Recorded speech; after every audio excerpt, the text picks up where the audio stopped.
سلام، خوش اومدید به یه ویدیو دیگه در چنل سانیکس پپ. این ویدیو همونجور که از تامنیل متوجه شدید راجع به قهوه هستش و اینکه دستگاه قهوه و اونایی که قهوه دارن و دستگاه اسپرسو ساز دارن و عاشق قهوه هستن، دوستان قهوه، این ویدیو خیلی براشون خوبه، مخصوصا اونایی که تازه میخوان شروع به قهوه خوردن کنن یا قهوه خور شدن به قول خودمونی. و اینکه همین دیگه، لایک، کامنت، سابسکرایب یادتون نره. بدون معطل بریم سراغ ویدیو. شاینگار برای تو بمیگیرم. من پس اول راجع به جرمگیری دستگاه اسپرسو سازتون هست، به دستگاه اسپرسوتون هست که من روی تصاویر صحبت میکنم براتون. من پس اول این هستش که مخزن آب پشت دستگاهتون رو چجوری باید از جاش خارج کنید و دوباره سر جاش بذارید که من ویدیوش صحبت البته ویدیوش ببینید خودتون میتونید بفهمید. دستگاه البته مخزناشون طوری که در میان و دوباره جا میخورن فرق میکنه با هم، که شما اگه کارتون یا دفترچه دستگاهتون رو داشته باشید میتونید مال دستگاه خودتون رو بفهمید که چطوره طرز خارج کردن و وارد کردن مخزن آبش. حالا اگرم به زبان خارجی بود متوجه نشید، با عکساش هم میتونید بفهمید، کار خیلی سختی نیستش. خلاص بریم سراغ 3 تا پودری که قبلش بذارید بهتون بگم که یه ظرف لازم دارید، یک پارچ یا یه بطری که یا مخزنی که درجه داشته باشه، میزان لیتری که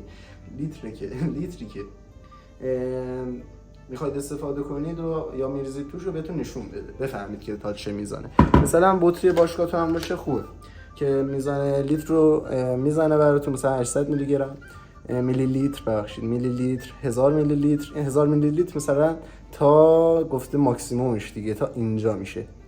اما مثلا شما برای اینکه خیلی دقیق نباشه، شاید این خیلی دقیق نباشه، تا 800 میلی لیتر پر کنید. اگه مخزنتون رو نگاه کنید، مخزنه که همشون داره، رو مخزن همشون داره، ماکسیمومش ببینید چقدر، حد اکثر چقدر جا میگیره. شما باید با پودر یا مایع جرمگیری که 5 گرم یا 10 گرم یا 15 گرم وابسته به دستگاهتون یا مدت که جرمگیری نکردید، مثلا این خیلی وقته که اصلا یه سال دستگاهتون رو دارید، اصلا نمیدونید جرمگیری چی بوده، تازه متوجه شدید، 15 گرم با ماکسیموم آبی که داخل مخزن قهوه‌تون دستگاه اسپرسوتون جا میگیره، 15 گرم با ماکسیموم آبی که تو مخزنتون جا میگیره رو تو پارچ قاطی کنید.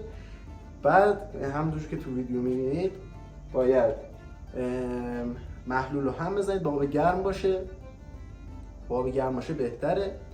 و اینکه مخزنتون رو حالا باید روشن کنید، دستگاه پیچه رو رولاش که خودش قشنگ براتون جرمگیری میکنه. و حتی اگه اینو میخواستم بگم که دستگاه قهوه‌تون مثلا برای کافی شاپ بوده یا تو کافی شاپ کار میکنید، دستگاهتون رو میخواید اونجا جرمگیری کنید، اصلا سایز دستگاه، برند دستگاه، سایزش، برندش، یا اینکه مثلا چند وقت جرمگیری نکردیدم که گفتم مثلا خیلی وقته 15 یه ساله 15 گرم میریزید، ولی اگه هر ماه جرمگیری میکنید هر 45 روز درستش اصولیشه، هر 45 روز جرمگیری میکنید 5 گرم کافیه. و اینکه با آب گرم بعد محلولتون رو تو پارچ یا مخزن قبلش محلول کنید، بعد بریزید تو مخزن.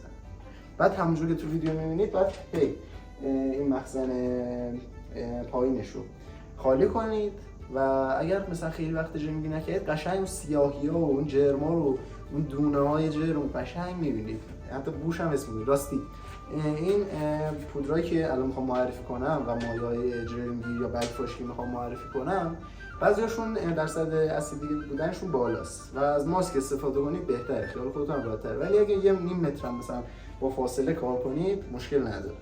بعضی پودرا که درصدشون بالاست دارم میگم و اینا خیلی اصلا چیز خطرناکی نیست.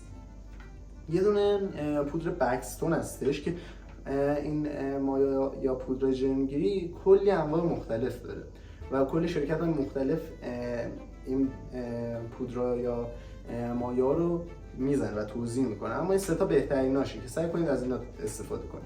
یه دونه بکستون هستش و اینکه پودر و مایع هم باشه اصلا فرقی نداره. یه دونه کافه پولی هستش و یه دونه پودر بکفاش که من خودم بیشتر از بکفاش استفاده میکنم، ولی بکستون الان مشخصاتش رو دارید میبینید، مقادیری که مخلوط شدن با هم تا اون به دست بیاد میبینید و میزانی این که توش پودر جرمگیر هست. دارید میبینید، مشاهده میکنید. پودر بکستون رو مثلا تهیه کنید، قشنگ همین 45 روز 5 گرم بریزید تا 3 سال بسته واقعا. آره بسته. اگر مثلا کافه دارید، اینو می‌خواستم بگم که کافه دارید هر 10 روز باید جرم گیری کنید شما. اگر که به کیفیت قهوه‌تون اهمیت میدید، به مشتریتون اهمیت میدید و اینکه طعم قهوه باید خالص باشه و به دستگاهتون اصلا فشار نیاد. به دستگاه خودتون هم فشار نیاد، جرم گیری رو باید هر 10 روز انجام بدید اگه کافه دارید. اما مصرف خانگیه، برای مثلا یه نفره که صبح یه شات میزنید، که من مثلا خودم اینجوری، من و پدرم مثلا 2 شات میزنیم در روز، اون مثلا هر 30 روز 45 روز اوکیه. ولی اگه مثلا 5 نفری تو خانواده همه ازش استفاده میکنن در روز، یا مثلا خودتون روزی 4 تا شات میخورید خیلی زیاده، کمتر مثلا 20 روز 25 روز. اما 45 روز برای یک نفر کافیه برای جرمگیری دستگاه. و اینکه هم به صورت پودر هست هم مایع، و اینکه 5 گرم گفتم مخلوط میکنید و میریزید و بعدش بار دومی که خالی کردید مخزن تمام شد، همونجوری که تو ویدیو دیدید، با آب خالی مخزنتون رو پر قشنگ میشورید. البته پودر جرمگیر و مایع محلولی که درست کردید کامل خالی میکنید و پاک میکنید ظرفو. بعدش با آب خالی پر میکنید و اونجایی که دسترسی دارید، مثلا از اونجایی که اسپرسو میاد و پیچرتون و حتی این مخزن زیر رو که برمیدارید، هر جا که دسترسی دارید رو شما با دستمال مرطوب تمیز کنید. حتی بغلا و اونجایی که مثلا لولای داخلی، خیالتون راحت باشید که اون محلول کار خودش رو انجام میده.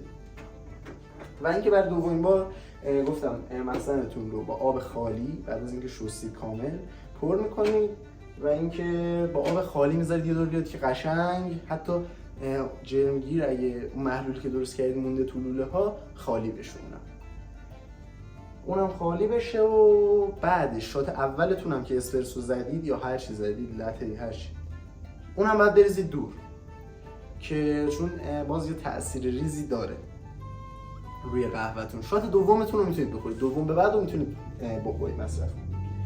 و اینکه تمام مخزن دومتون با آب خالی اونم باید تمام بشه. اینم بگم اونجا که دسترسی دارید انجام میدید. و اما این نکته راجع به سرکه هستش که خیلی‌ها که نمیخواین پودر و محلول مایع رو که بک‌واش هستش و برای جرمگیری رو تهیه کنن با سرکه جرمگیری میکنن. مثلا پدر من خودش قبلا این کارو میکرد که خیلی تاثیرات بدی رو دستگاه داره، خود سرکه جرم میذاره تو دستگاهتون. این از این. حالا کاری نداریم که بو میگیره قهوه‌تون، حتی بعد از اینکه یا 30 بارم با مخزنتون آب خالی مثلا استفاده کرده باشید و از دستگاهتون رد شده باشه، کاری با اون نداره، باز تاثیرشو میذاره. بعد بویی که داره روی دستگاهتون میمونه، اصلا کسی میاد خونه‌تون، اصلا برای خودتون بده بوی سرکه میده دستگاهتون. هم پودر بک‌واش گفتم برای 3 سالتون هم مثلا ما بکستونه بسته برای 3 ساله، یعنی یه دونه تهیه کنید راحت. ولی جرمگیری مبحث مهمیه که باید بلد باشید.